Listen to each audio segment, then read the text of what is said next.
Out of the early days of our western frontier have come many legends. Some of these stories are based on fact. Others, no doubt, were conceived in the minds of grizzled old prospectors, too long alone in the hot, barren wastes, consumed by their one dream, the dream of finding gold. Each one convinced that he would one day hit the biggest bonanza of all. Many of these stories, as you know, concerned Indians. They were the large tribes or nations in Arizona, such as the Apache, the Navajo, Hopi, Zuni, Papago, and many more. California's Indians were divided into smaller tribes. There were a good many of these groups that were all but extinct when the first Spaniard landed. Most of them are far more primitive than their brothers in other territories. Their culture was that of the Stone Age. This story deals with the last days of one such tribe. Already small when Spain first claimed California as her own, their numbers steadily dwindled as they waged an unending war against the white man. They refused to be converted to Christianity by the padres of the missions. The white man was their mortal enemy, to be killed on sight. While their number was decreasing, the number of their enemy was increasing. The Anglo or Yankee had migrated west and was embarked upon the feverish search for gold. The remnants of this tribe had been driven back into the hills in an area which was thought to be rich in gold. Individual prospectors and parties of men had gone into these hills never to return. There came a time when the only remaining members of this tribe were women. Their men had been all killed in their ceaseless battle with the white men or had died of pestilence. Ironically, the leader of these women was herself white. She had been captured as a baby, and the only reason she had been spared was the fact that her hair was the color of yellow gold. To the superstitious minds of these primitive people, this was a symbol. She had been sent to them by the sun god, and they treated her as a goddess as she grew to young womanhood. Since she had known nothing but the ways of these Indians, their enemy became her enemy, and she fought and killed her own people. This is a story of one party of white men and one white woman who, in their search for gold, encountered these Amazons of the West. You could fill bags with it. Why, there's spots in that creek where the nuggets just reflect the sun at you. Why, doggone it, Pan. You must be the richest man in this whole territory. Where you got all them bags of gold here? I had them bags of gold, mister. But don't you think for one blame minute them ornery redskins was gonna let me take 'em out. Lucky to be standing right here. Plumb lucky. Just got out with my hide. Never even got out with the price of a drink. When you plan on going back, ain't right, you know, to let all that gold just go to waste. As soon as I get me a grub stake and a party of men what's men and ain't afraid to take on the Indians, I'm going back. Just you believe that, mister. Why, doggone it, Pan. Ain't we been believing you for the past 5 years now?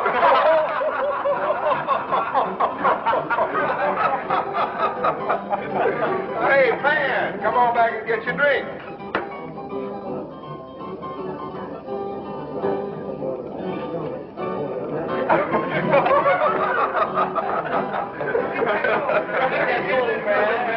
Back it up.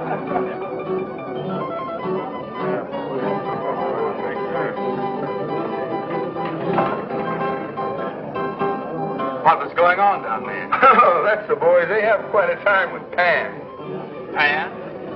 Pan Taggart. That's Pan for Panhandler. I don't know what his name is. What about this story he's telling about the gold?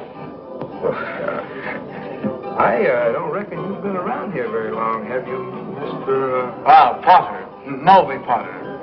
The wife and I just got in yesterday afternoon. We're staying at the Harley boarding house. Oh, well, that explains everything. Yeah, Pan, he's been telling that story around for years. Why, I'm surprised he hasn't already told you the story.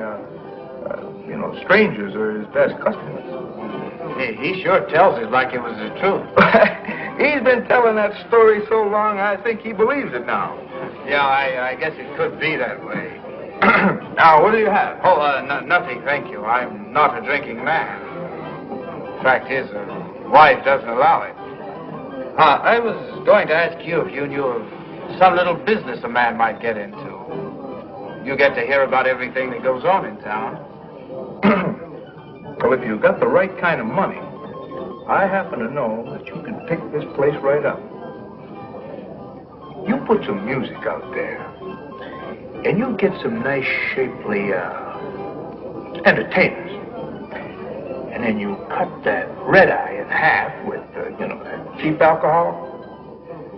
Of course, with me as a partner, sort of keep an eye on things around here for you. Mister, you'd be riding high on the horse. Well, how much will it take to handle it? 5,000. Oh, no, you're talking way over my head. I haven't got that kind of money. Well, mister, you go out there and see old Pan, and for a few dollars, he'll make you rich.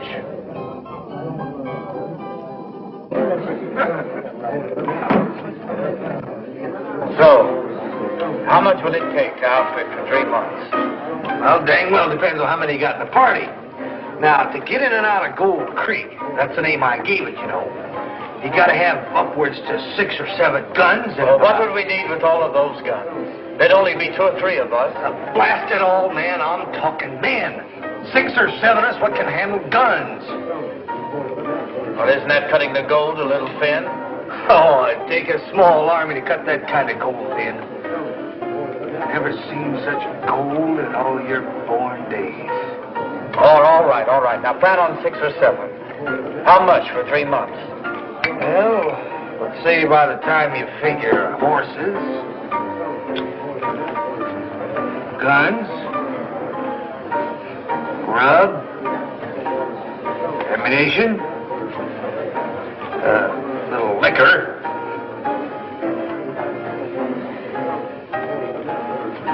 You got a tab, say $1,000?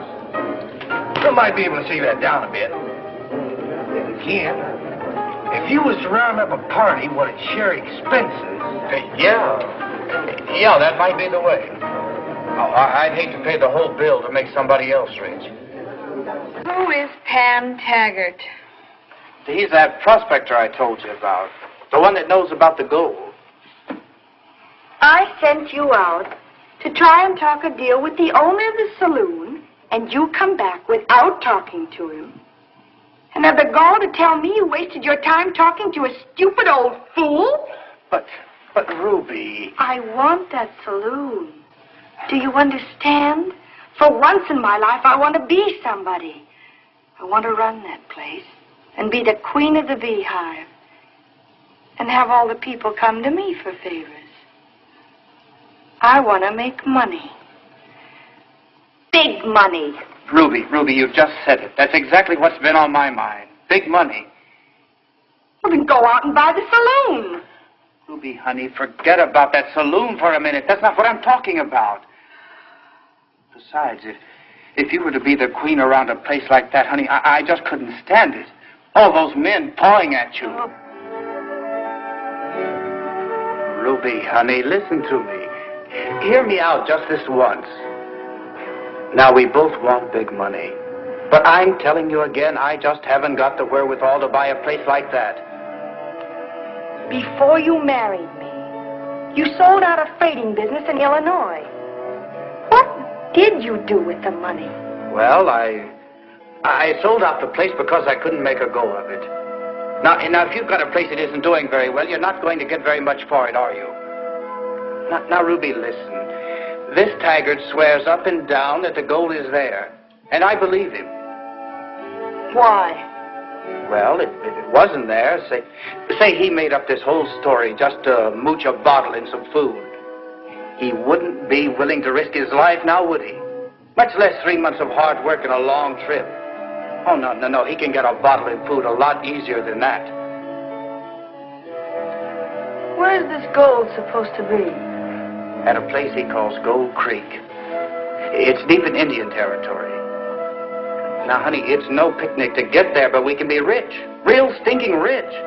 And we won't have to sweat it out in that lousy saloon for the next 15 years. Listen, Ruby. All we have to do is bag it up. Bags of gold.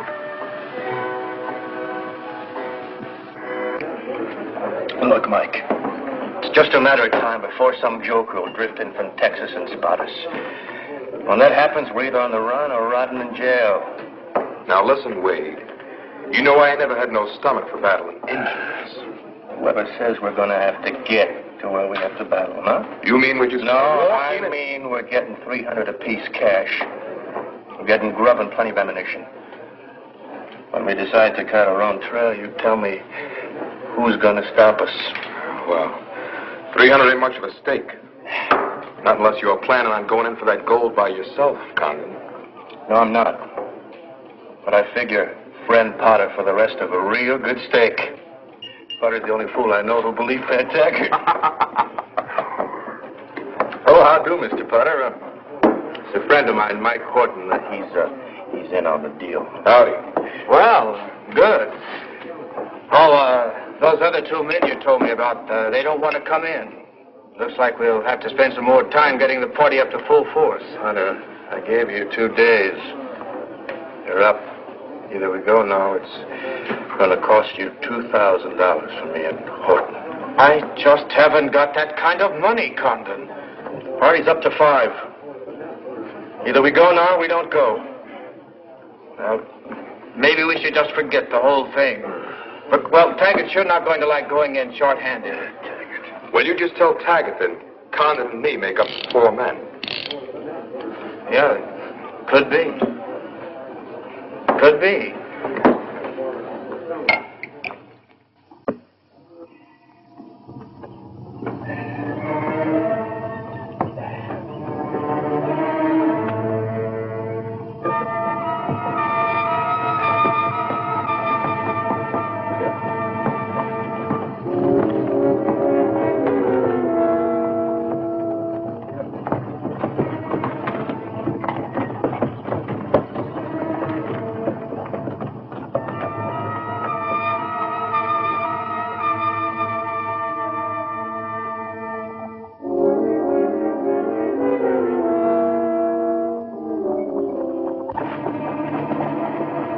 As we gained the top of the pass, I couldn't help but take a last look at the town.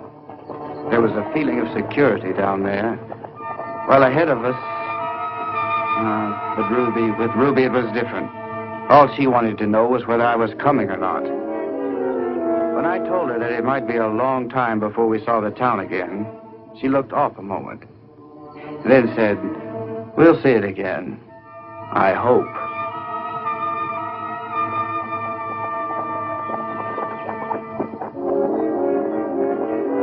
Hey, Pat. Oh, Tony. Pat.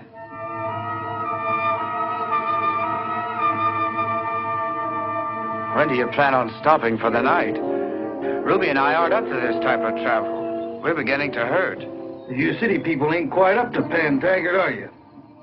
Well, reckon I should take it fairly easy on you, 'cause when we hit Injun country, you're gonna need all the fizz you can muster. There's water a couple miles ahead, and we'll make camp when we hit it.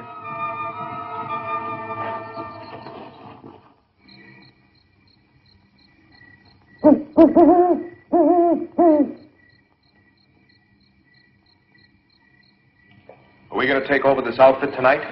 I've only been a day out. Too risky. Besides, I have to look into something. I've been seeing you getting cozy with Potter's wife. You ain't planning on anything with her, are you? Look, Mike, you let me decide what's best. And you better do some fast deciding, because I ain't getting my scalp lifted for nobody. All right. All right. We'll do it tomorrow night.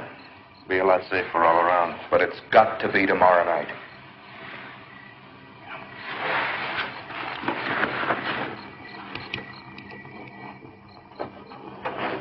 We'd only been a few days on the trail, but it was long enough to overhang the party with the smell of trouble. From the way Taggart was watching the trail, I figured he was expecting trouble any time. And from watching Condon and Horton, I had a feeling something was brewing there also. I didn't like their little secret powwows. I got to worrying that if it all exploded at once, nobody would ever get to see Gold Creek.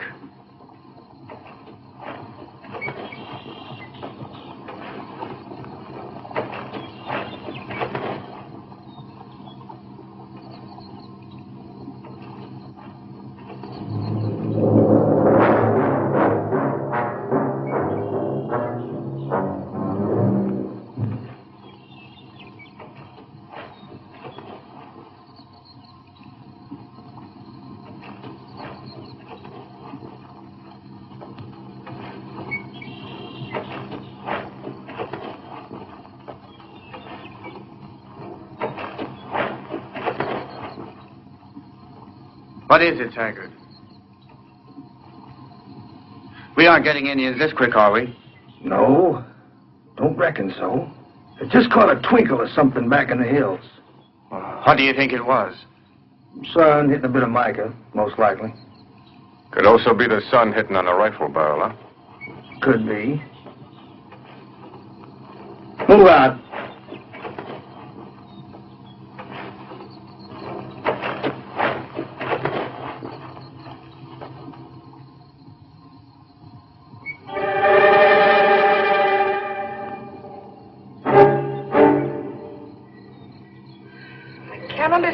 Why it's so cold.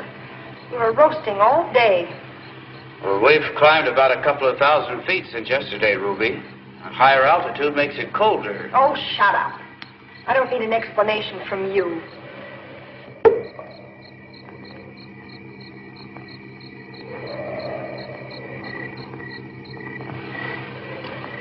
And that's another thing. You better keep a closer watch on your investments. A couple of more days and you won't know what direction he's going in.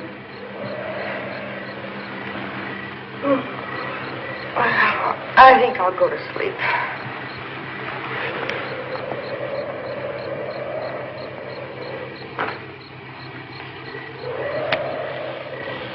Good night.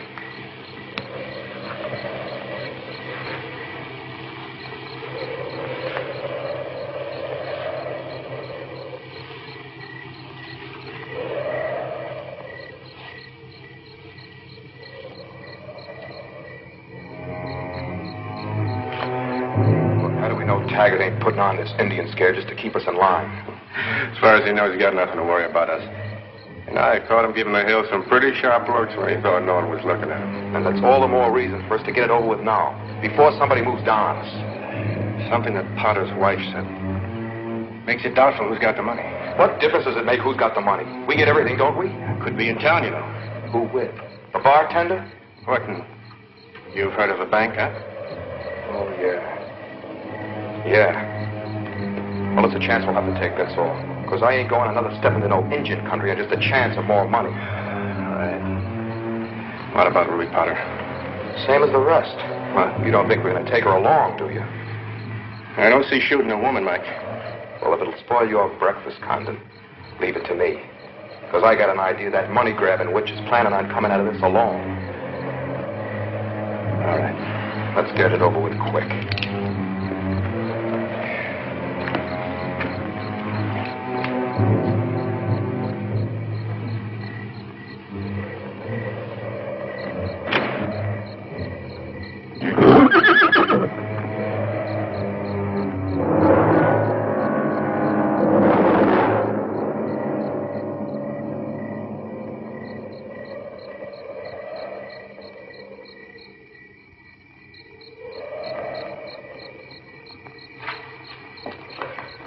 Saw your fire and thought you might be able to spare us a little grub.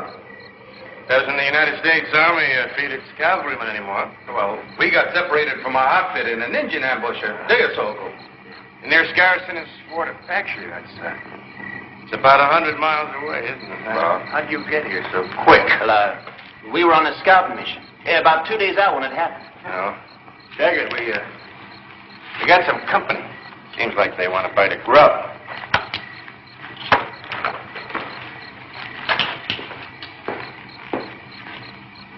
You two been trailing us during the day? Why, no. We just spotted your fire about half an hour ago. Why, you having engine trouble? Not that we know of. What can you tell us? We got ambushed by a strong party at Anvil Rock. Reckon Curtin and me here's the only two that got away. We've been running from them ever since. Sure could use some grub. Well, come on, I'll poke up the fire.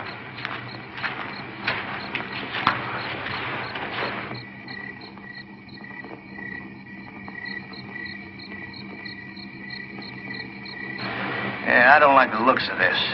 For two men that have been on the run for a few days, they and their horses look pretty doggone good. But they're cavalrymen.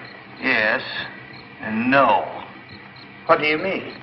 Their gear's Army regulation, but part of what they're wearing's been picked up elsewhere. Well, we better go tell Oh, Conrad. now, don't go flying off the handle. How do we know they ain't in together? It seems to me Condon and Horton accepted these two pretty easy. How will we find out? Well, tomorrow morning, we'll tell Condon and Horton that we're aiming on asking the cavalrymen to stick with us to Gold Creek. That'll smoke them out in the open. How so? Well, if they're in cahoots, they'll agree. If they ain't, they won't want to share grub and gold. Yeah. Yeah.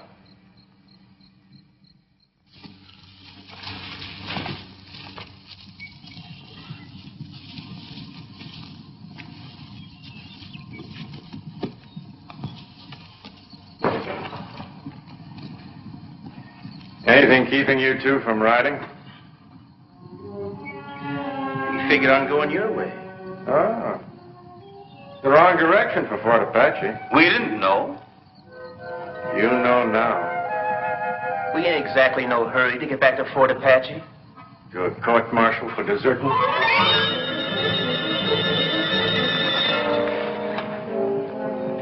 Harsh words. And here's some more to go with them. You ain't riding our way because we don't need you. Now let's get all our cards up on the table. The drunken old fool you got leading you talks a lot when he's drunk and asleep. Now we know what you're out after and we want in. You ain't got a chance in hell. After we overheard you two planning last night? I think you'd better count us in.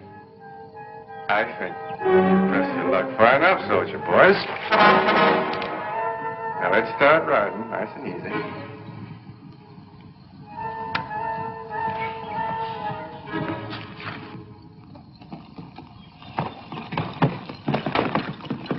Horton and me seem to think there might be something to what them two were saying about the Indians. So we decided we'd do a bit of scouting around. That's a good idea. We'll catch up later.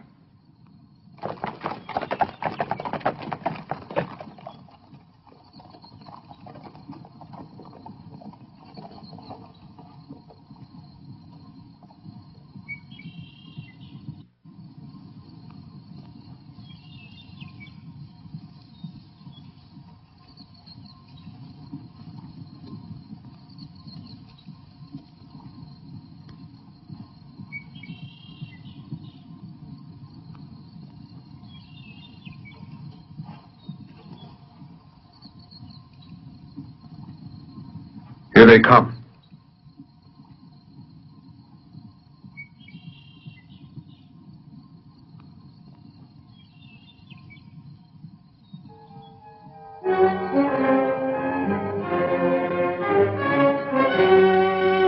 Like a couple of prairie dogs, just waiting to be picked off. Here's where General Horton passes sentence on a couple of deserters.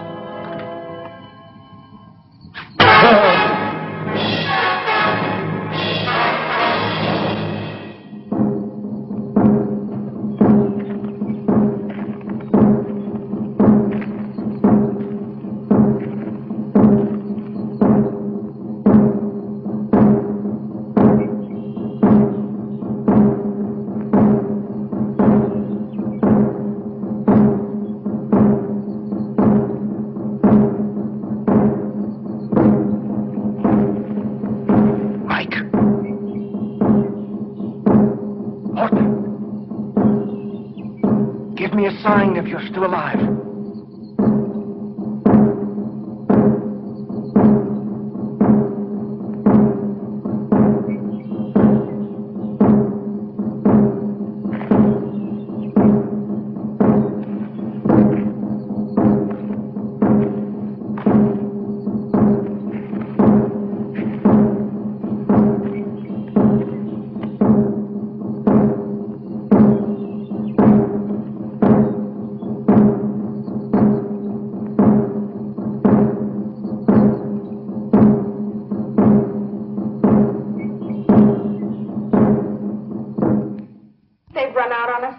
Well, I ain't putting a thing past them two. We'll know but...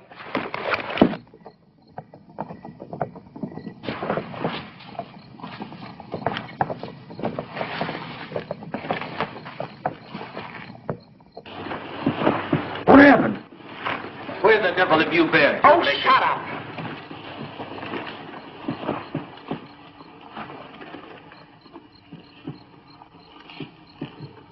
Who got him? I don't know. The arrow just came out of nowhere. Apache.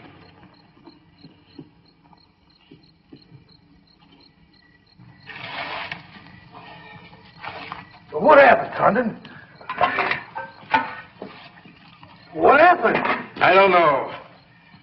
An arrow came out of nowhere. I didn't see a thing before. I didn't see a thing after. That's the Apache's idea of fair play. Then you don't know if there was 1 or 100. There was only one. Else Condon wouldn't be here. I knew we should have hung on to those 2 army men. What chance have we got now? Stop your whining, Potter. Still with us. How do you know? Here they are.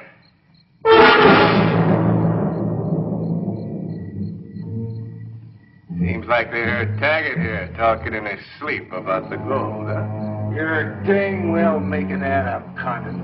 Because I got a notion you're in cahoots with them two. Condon. Better save your fighting for the Indians.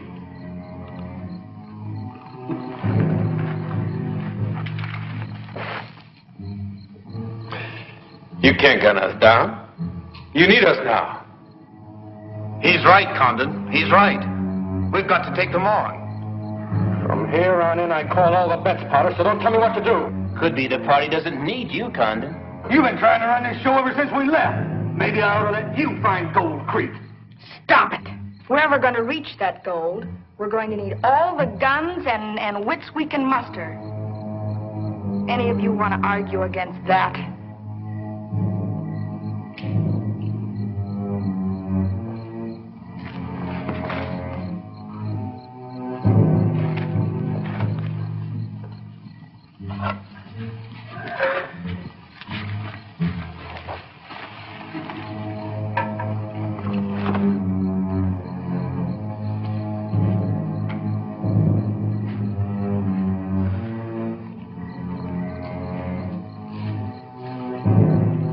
Whose side are you on, Mrs. Potter?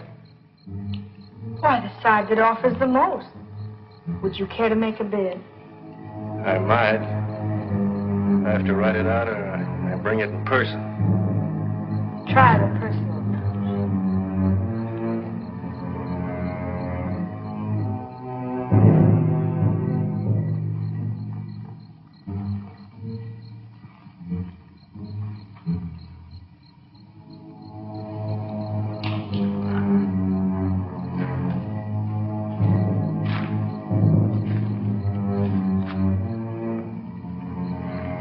You cheap grab robber. This money belongs to me.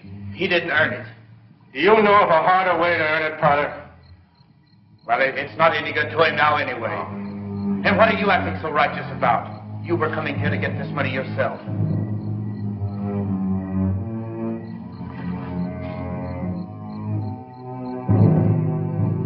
What have you been up to? Nothing that concerns you. What'd he do? Taking his money back from Horton. Seems like your husband doesn't like people getting killed before they earn their pay.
going to tackle a party like this? Want to have your scalp lifted by a bunch of braves? Tiger's right. If it's run, we run. You run anyway. If anybody's got any ideas on going back, they're going back without me. I'm moving ahead, fast as I can.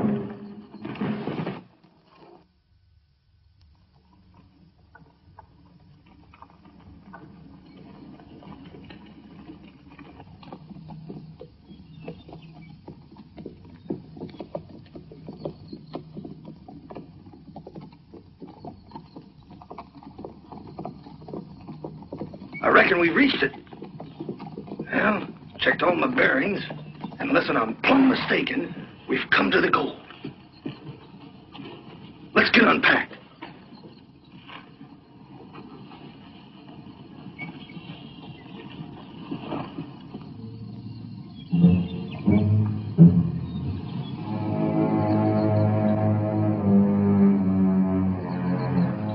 I think your friend Taggart had a few too many to drink along the way. What do you mean, Ruby? Well, I'll explain it to you. Have you found any gold yet? No, none. Exactly. That's right. Where is all this gold he was talking about? And where is he? Out in the bush, dead drunk?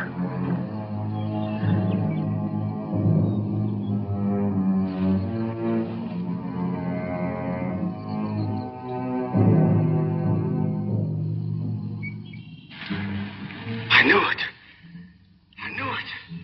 I knew I could find the gold again. Gold. Gold! Here it is! Gold! Gold!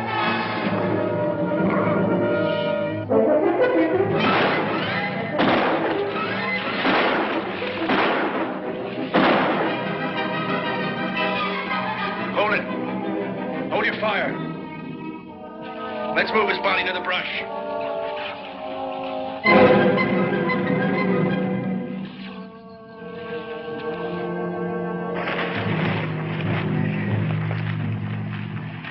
Ruby, you stay here.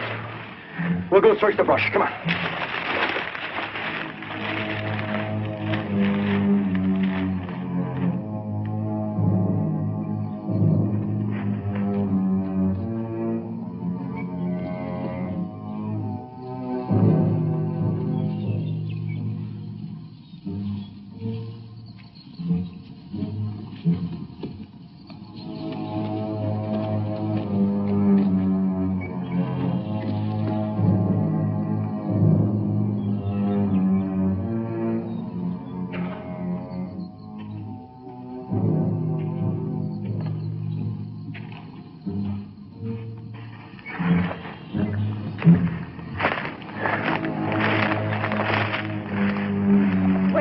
Did you find something? Nothing. Dead or alive. There must be somebody out there. It doesn't make any sense. Oh, don't be waiting around for an Indian to make sense, especially when he's out to kill you.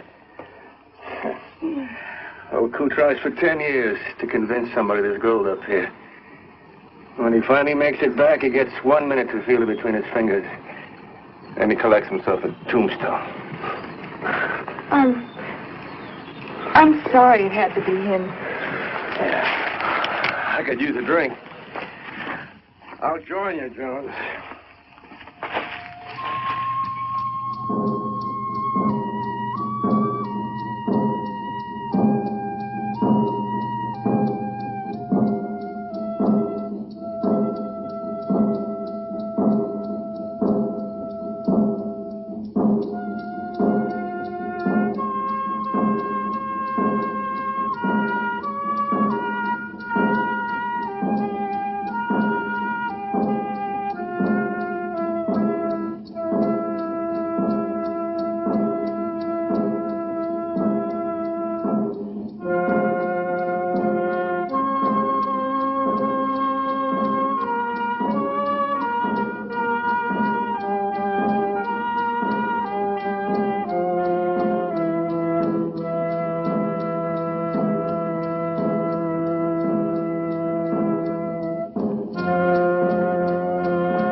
Hey, Jones, wake up.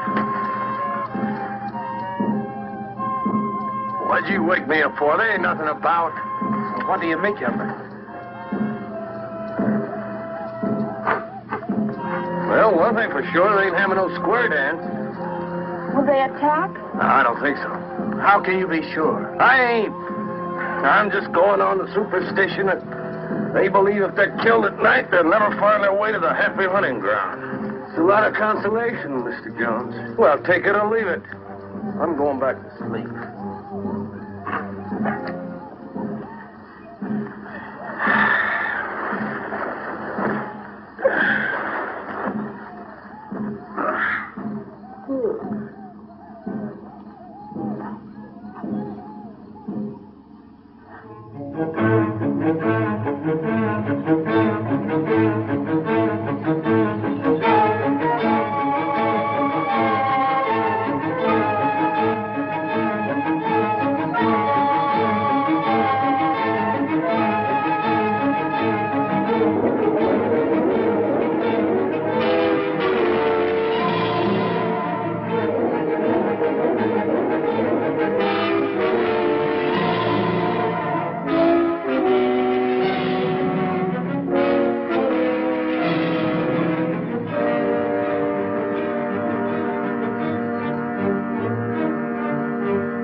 Did you ever see anything like this?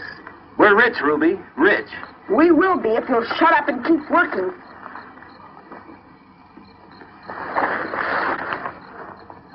Look at this nugget, Ruby. Look at the size of it. That'd look good on your finger, wouldn't it?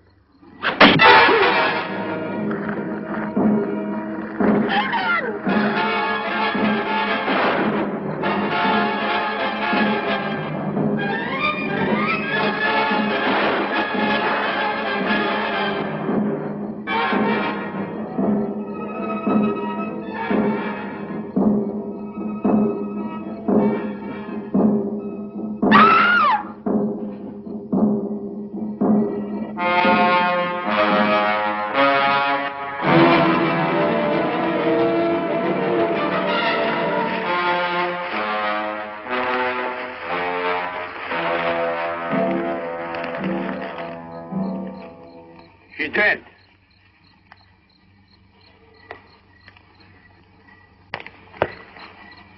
Ruby. Let's get her body out of here. No use in making targets of ourselves. Come on, let's go.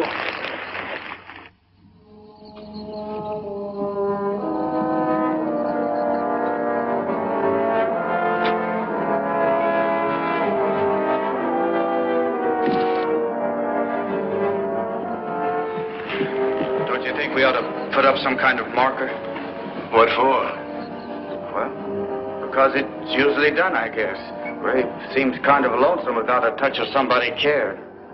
Oh, you do it then. I'll go look for Jones Gold, huh? Are you planning on getting out tonight? I'm planning on getting out as quick as I can. How quick is that? As quick as I can round up all the sacks of gold, Mr. Potter.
doing there? Watching me? I wasn't watching you. I just came over to have a little talk. Well, you talk. Well, it looks like we're the only two left. We've got all the gold in the gear. So? Well, you've got to admit we're a long way from out of here. I think we're going to need each other to get out of here with our scalps. Well, maybe so, and maybe not. Just getting here cost us 2 men in the face of a party of 7. That's where we were coming in. Now we're going out. I have a strong feeling those Indians aren't going to let anybody out of here that easy. Not with this gold, they're not. What use have they got for this gold, huh? Well, it might be sort of a god or a spirit or an omen to them. You're a superstitious fool, Potter. And a coward, besides. Condon, you know we'll never make it out of here if we try to go it alone. Now, look, Condon. You promise me that I go out of here with you, and I'll pay you 1,000. Make it 1,500. 2,000. Condon, you're not leaving me out here to die. I'm getting out with my gold. I'm getting out. Do you hear me? Oh, there, Mr. Potter. Hold on now and relax. Easy, Potter. Take yourself down. We're going to travel light. We're going to travel fast. But we're still going to need some handy guns. And 4 good eyes, huh? You know what I'm going to do when we hit town? Huh? Tell me about yourself. I'm going to buy that saloon. Yeah.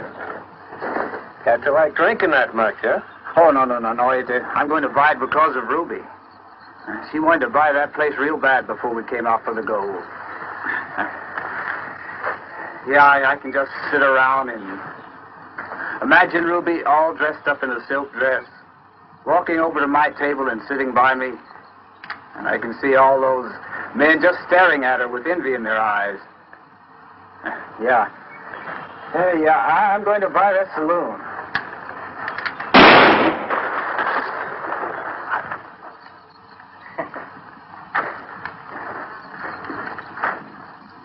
When I go to your saloon, Mr. Potter, I'm going to have that drink. For old time's sake, huh?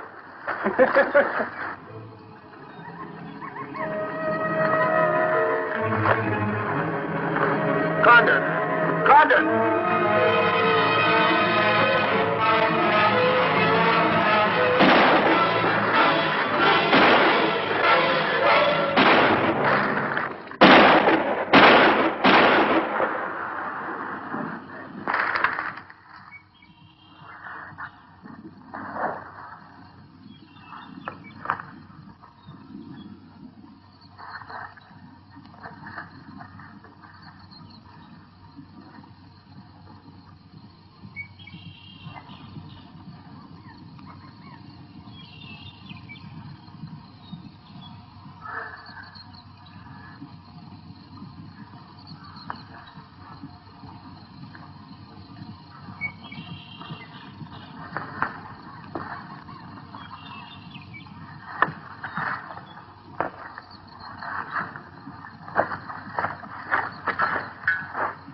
is the revenge of the virgins. Once again, the trespassers have paid the penalty, and the legend continues. Beware the savage guardians of the Golden Horde.